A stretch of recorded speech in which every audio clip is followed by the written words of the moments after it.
ஐயா என்னையா நடந்து டயர்ட் ஆகிட்டீங்களா? பாறையில் வந்து உட்காந்துட்டீங்க. டயர்டெல்லாம் ஆகலை சாமி. ஒரு மூலிகை, முக்கியமான மூலிகை மக்களுக்கு காட்டுறதுக்காக உட்காந்துருக்கேன். எங்க என் கண்ணு தெரியலையே பாருங்க, பாறை இடுக்கல அதுக்காக பண்ணிக்கிறாங்க. கம்பீரமாக நிற்கிறது. இவர் தான் நன்னாரின்னு சொல்லுவாங்க. ஓ, நன்னாரி பழ அப்படிங்கிறாங்க சில பேர். ஆனா வீடியோக்கள்ல பெருசு பெருசா இலை புல்லு மாதிரி இருக்கு. அது வந்து கீழே இருக்கக்கூடியது நாட்டு நன்னாரி. இது வந்து மலை நன்னாரி. மலை நன்னாரி இன்னும் 2-3 விதம் இருக்கு பெருசு. அந்த இலையும் காட்டுறேன். இப்ப இது ஒடிச்சா பால் வரும்.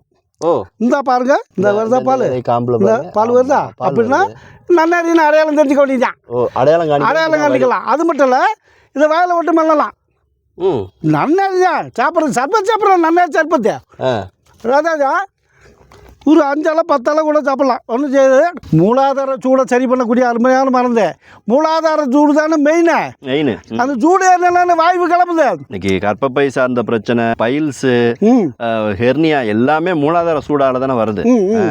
அப்படின்னால மூலாதார சூடை சரி பண்ணும், வாயுவை சரி பண்ணும், உடம்புக்கு பலத்தை கொடுக்கும். ஈழை இருமல் ஆஸ்துமா வரைக்கும் உடம்பு சத்தே இல்லைன்னா சத்து உண்டாகும். இப்போ இல்லையே இருந்தா இப்படி ஆயிட்டேங்கிறோம்ல. விவேக் வையா கூட சொல்லுவாரு, இப்படி இருந்தா இப்படி ஆயிட்டே அப்படிம்பாங்க.